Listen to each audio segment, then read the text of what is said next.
What's going on, everybody? Cody Pasby from Mojobreak. We are live at the Mint Collective in Las Vegas. Wrapping up day one. It's been a successful day one. We're having a blast down here, and I am with two guys who are a big part of this event. Guys from Card Ladder, that'd be Chris McGill and Josh Johnson. Guys, thanks for hanging out with me today. Really appreciate you coming on. Yeah, thanks for having us, man. Thanks for having us. What do you think of the event so far? How do you think it's going? I think it's been really smooth so far. Yeah. You know, especially this being the first time they've done this. I expected a lot more pain, but it's actually gone pretty smooth. Yeah. Minimal pain. That's all you can ask for, right? That's a Yeah. good event. It's been really exciting to just see this like melding. I feel like it's been a long time coming of this sort of melding of obviously the traditional trading card side and the digital side. Are you guys seeing like everything is kind of like coming together peacefully here? Is there like kind of some maybe the older trading card guys are maybe not as used to the digital side? Like, what's the vibe been like? Are you walking around the show floor? Have you guys sensed anything like that? I haven't seen too much of the digital NFT stuff. Right. I've seen more of the like business software melding of the the corporate side of it melding with the collector, and that's been a little bit challenging. I think that's to be expected, and that's what this show is trying to do. I think they're trying to make it more of a traditional conference, bring together more of the networking aspect, and also trying to do it while, garnering interest and the fun part of it for the collectors. And I think they've done a pretty good job of that. Yeah. It's important to bring both worlds together. So to have them both under the same roof is helpful. There's just as many people here trying to add pieces to their collection as there are people trying to add people to their networks. And both sides can learn from each other, but honestly, the corporate side needs to learn from the collector side. Right. The corporate side needs to understand why do collectors go to certain booths and why do they skip over their booth? What is it that the collector actually wants out of the collecting experience, and what is it that they don't want but is being crammed down their throats? Yeah, for some reason we donned the corporate people as the leaders without actually asking who are the leaders, who are the ones with the voices. So the ones that have smaller, personal accounts on Instagram or on social media, they have a lot of influence to the collectors. And the sort of corporate leaders have come in and, to Chris's point, done, in my opinion, not the best job to incorporate some of that stuff. But they're gonna have no choice because the revenues and the dollar amounts are going to start speaking. Right. And I think obviously You didn't expect that answer on that question. No, I love it. I love Okay. it. I think this is like a touch. This is an issue for us. I appreciate it, and I think it's more important than ever. As the last 2 years has been such an explosion of interest. New faces getting back. I think I can speak personally as someone who collected as a kid and got back into it as this explosion of popularity has happened, and now obviously the Fanatics deal and Fanatics being such a huge part of it, it's going to be more important than ever to make sure we're listening to the people who either came back into this and that interest is reignited or have been here for the long haul. And guys, like yourself, like, the guys here, Doug, Dan, and Mojobreak, who have been here for a long time, it's really important. What do you think needs to happen from those guys? What do you need to hear from those guys to feel like this hobby is in safe hands right now? I'm not much of a words guy, so I think it really needs to be in the products that are built. Sure. And the products need to be focused on what collectors are asking for. Very simply, you already said it, but like they need to be listening. Like what do collectors want? I mean, frankly, like none of this would exist if there weren't people collecting cards or NFTs or whatever they're collecting. You have to have that be the basis. If not, this is just a Ponzi scheme. I have nothing to add to that. We're throwing Ponzi scheme out, yeah, man. What time is it? It's early. Exactly. I do want to shift over and talk about you guys and your journey here in the hobby. I think the last time, Chris, you were on the Hype maybe a year ago or so. We were focusing more on House of Jordan's podcast, and I think Card Ladder was still sort of on the come up. And now here you guys are, a big part of this event. I do just want to start from the beginning, like. The idea for Card Ladder, where's the genesis of that? How did that story Well, if I can just jump in real quick and say the reason why we're able to pinpoint some of these pressure points on the corporate takeover that's happening in the hobby is because we are on the corporate side. Yes. We work for a huge company. We built our own startup. So like we've kind of undergone the metamorphosis of having been pure collectors to people who started a business to then people who now work in a large bureaucratic setting, and we can see it from many points of view, right? So like we acknowledge that some of our criticisms are directed at ourselves. We don't want to come off as hypocrites here. We are commenting on our own shortcomings as much as anybody else's, just to make that segue. Okay, and then let me have Josh answer the substance of the question. What was the question again? Just the beginning of Card Ladder. Yeah. Where does that idea come from? Sure. What was the spark, the light bulb that went off? It came from Chris. He had been writing. I don't want to call them newsletters because that's kind of a touchy word. They're kind of like newsletters for people to. Hot picks, 5 hot picks. No, I'm joking. I didn't know. The newsletter term is not as great as it was. It was a piece of content that could be distributed through email to his friends that would analyze the market. And I saw it. We talked about it, and then people loved it. They just wanted more of it. He was analyzing like PWCC auctions on specific Michael Jordan cards. Yep. And I was like, Chris, we could just turn this into a piece of software. I could actually automate this for you. And then we just from there, honestly, it just sort of built into. Well, Josh was like, hey, if you come up with a business plan, like there might be something here. But I don't know if you expected me to do it or not. Well, you made like we called it like the top 100 basketball cards. Right. Because he was going to make it we're going to focus and create card profiles for the top 100, make graphs, do all that stuff that we did. But it was going to be just basketball, and he was going to have all the say over all the data.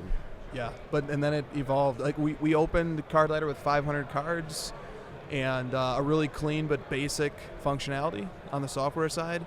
But dude, every week, added a new feature, continue to build a database of cards, went on podcasts, and thanks to Dan and Doug for having us on, early on, and just tried to tell people that we're collectors. We love this hobby.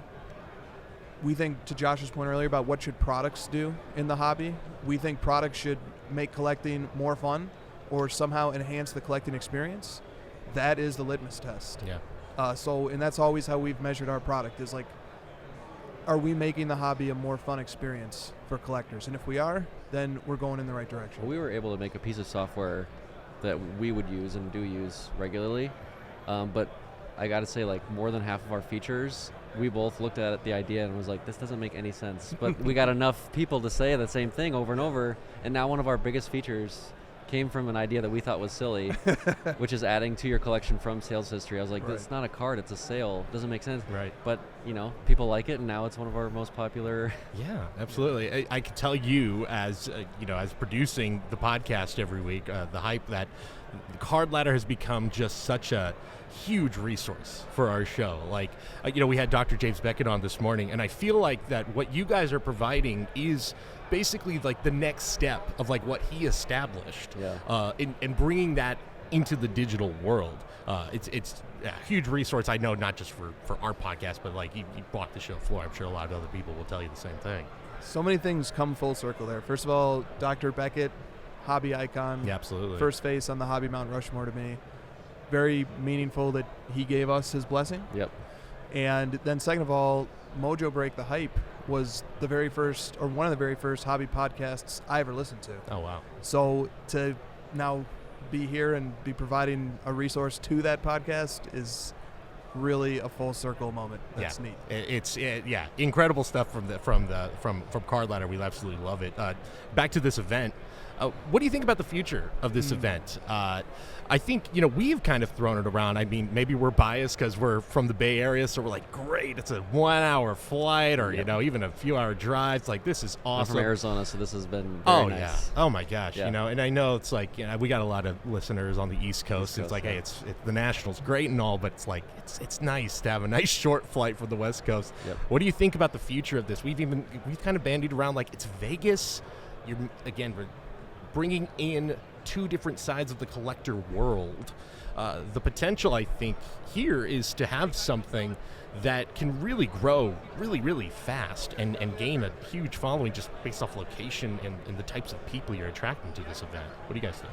Yeah, I think this is this show will have its place for sure going forward. I think it's different enough from everything else that it being on the West Coast is still going to attract a lot of people because it's, you can't get this type of show anywhere else, so it being in Vegas is okay. I think the Vegas thing is fun. It kind of plays into what the show is, and that's kind of more the culture side, more of like the networking, and that's kind of that's what Vegas is for. So I think if you're going to do this, lean into it and just go all in with it, and then leave the the National and some of these other shows to be more of the dealer, buyer, seller functionality, and this can be a little bit of both.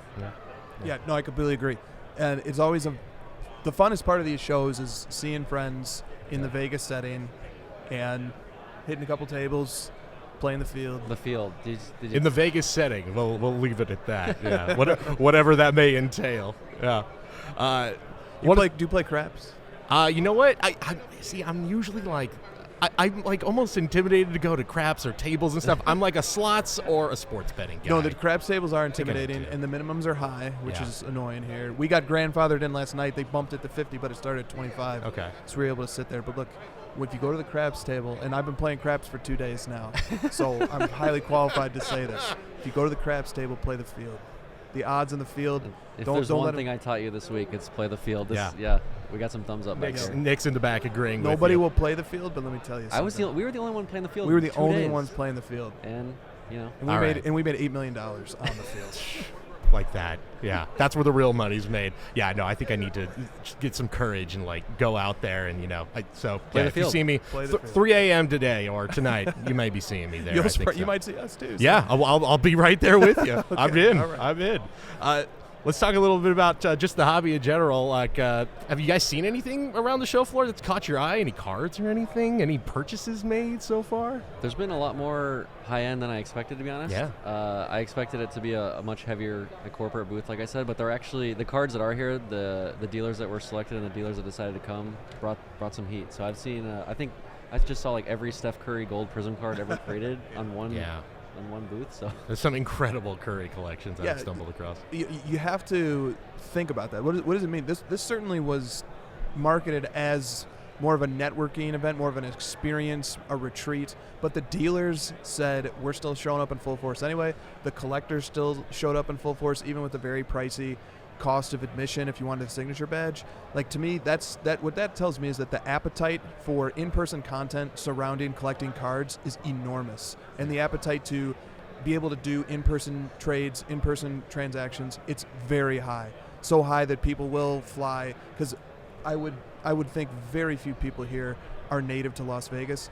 All these people flew in and are having an expensive weekend just to be a part of this scene, this community. Metaverse took a real hit today. Yeah, I know it. We were really on the come up in January, but no, it's. I think we can pretty much squash that, put that to bed. I don't know. Maybe maybe we're. No, let's speaking- put it to bed. Yeah, no, please. I want nothing more than to put that to bed. Thank you. Yeah. Any products? Any guys? I think I got the right guys to talk to here, since we're always following the trends. Whatever sport it may be, baseball, basketball, football, certain guys you guys have been eyeing to maybe add to your collection, undervalued guys. Who are we eyeing on? Who do you got your finger on the pulse of right now? Please don't make me answer that. Josh is an expert on who's Do the undervalued. baseball thing. Yes, please. Give Oh him the man, we could baseball. talk for about 5 more hours on baseball. Okay, yeah, That's no, what you here's wanna here's do. a good bit that Josh and I have been developing. So 2020 was the year of basketball. Yeah. Exponential growth in the category, 5-6x over the course of the year. 2021 was the year of football cards. Basketball was down in 2021 Basketball was down in 2021. Yes, it was. since the peak from February. Since the peak. Yeah. Yes, it but was. 2021 for football was explosive growth. Once again, a 5 or 6x over the course of the year, including a very exciting season. Okay, well, baseball hasn't had its run yet, and there's a lot of excitement leading into the season. Josh once pointed out when the lockout thing was ongoing that, man, this is putting a huge spotlight on baseball, and people who don't normally think about baseball are thinking about it all the time. It's true. And then guess what? The lockout has gone away. Nobody's even thinking about it anymore. We're going to have baseball back on time in a full season. And I just think that this very well could be the year of baseball, especially in particular modern baseball. Vintage baseball has been quietly doing extremely well. Anytime a Mickey Mantle playing years card shows up, it seems to sell for an all-time high no matter what the price is. But modern baseball, and we're already seeing some signs of it. Some of the young guys, the Bobby Witts, I'm no expert on baseball, but I look at enough data to be able to authoritatively say that baseball is doing really well right now. That's music to my ears. But I think that part of that too is even during the lockdown, because I was a little worried that the interest, the eyeballs are going to go away if there's no baseball here, and it's already a struggle. You're already third right now when it comes to sports interest in general.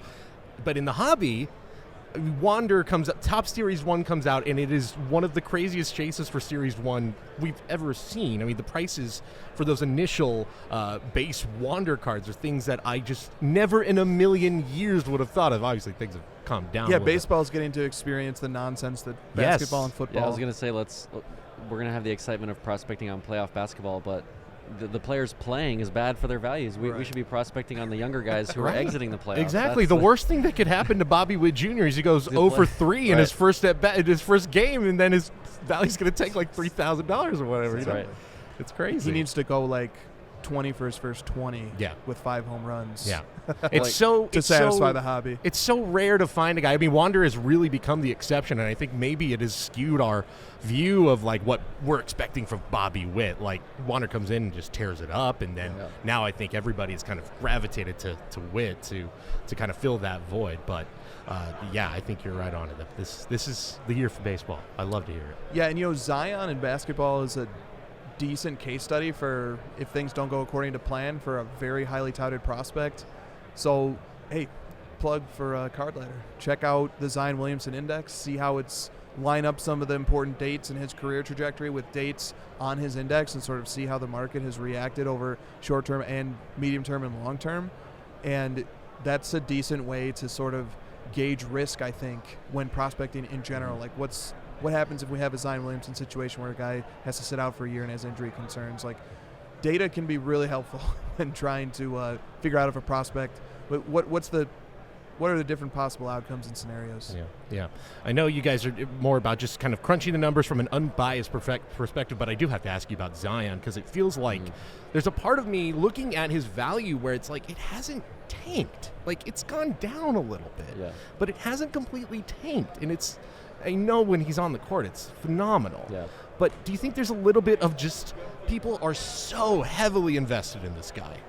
That's the answer. Yeah, that they just will not give it up until maybe 5-10 years down the road. They go, it just never happened. Yeah, but you got to take your loss. I think that the reason that they're also that group of people is thinking that, you're right, that's the answer. I think the reason that they're thinking that is when we do get glimpses of him, it's not hype. The dude averaged 27 points a game in his first full actual playing time of season last, and he's injured and he's doing under the legs off the backboard dunks in a random gym. Like, these are things that not normal basketball players can do. So he's one of the very few guys that I think we should give him a little bit more runway. He's worth the wait. I'm more worried about his mental aspect of does he want to play? I'm more worried about that at this point. And maybe that's just a New Orleans thing. I'm not sure. We don't know what's going on. It might be a Kawhi situation. He's just keeping it under wraps. But we just need to see him play basketball. Yeah. Yeah, I mean, look, Joel Embiid only played 30-something games in his first 3 seasons. Yeah. So I guess you have 2 worlds. You have the one world where the hobby is sort of irrationally hopeful, everything's blue skies, all glasses are half full, people holding Zion cards are just highly confident that when he comes back, everything's going to be rainbows and flowers. That's one potential world. Maybe that's the explanation or part of it. Or the other world is people have in-depth looked at the injury situation that Zion is facing, and they've looked at similar case studies, and they've made a calculated risk that if Zion were to come back and the odds of him coming back are X, and if he does come back he's going to play at level Y, then it's worth holding. So maybe the world is rational and people have rationally come to this decision. Maybe it's irrational and emotional, or maybe it's some mix of both. I think the hobby, actually, I like this as a metaphor for the hobby in general. It's a mix of both. We have our rational brains operating, and we have our emotional and our self-interested brains operating at the same time. We also don't need him to come back and win the championship in the first week. So people are prospecting at him coming back and just being exciting again.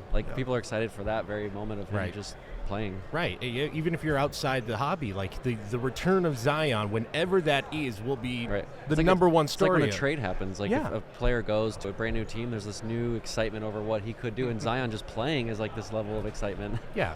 Yeah, and exactly. If he ends up going to New York, wherever, it's going to be just... Don't even say that. Yeah. Investors just got really excited. Oh, I know. Everyone perked up right New York, now. Zion?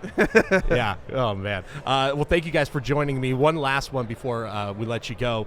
Just talk a little bit, if there's anything about the future of Card Ladder that you guys want to share about it, if there's any things that are kind of cooking up, or what do you guys have in store for the next year or in the future here? Yeah, I'll make a quick pitch for right now we are marketing Card Ladder 2.0.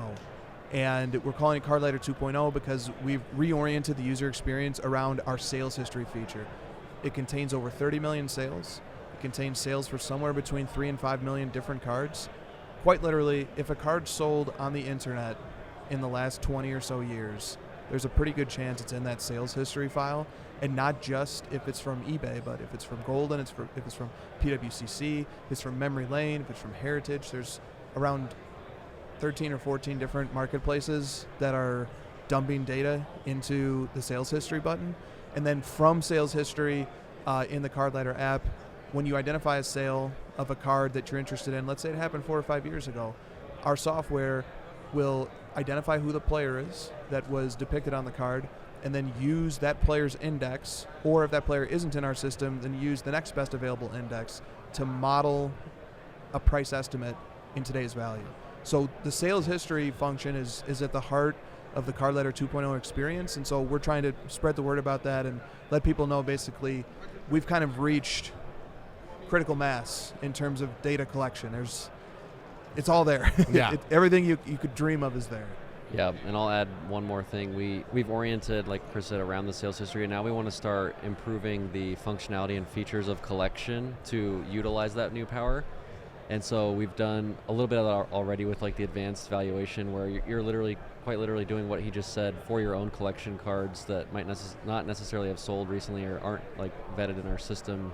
Because that's always been the complaint is like you don't have enough baseball cards, you don't have enough. Well, now we have 4 million cards, and so that's kind of the new marketing is like we've got all these cards, we've got estimated values going forward, and now we want to start pointing that at people's collections and really helping them build out what their own stuff is worth.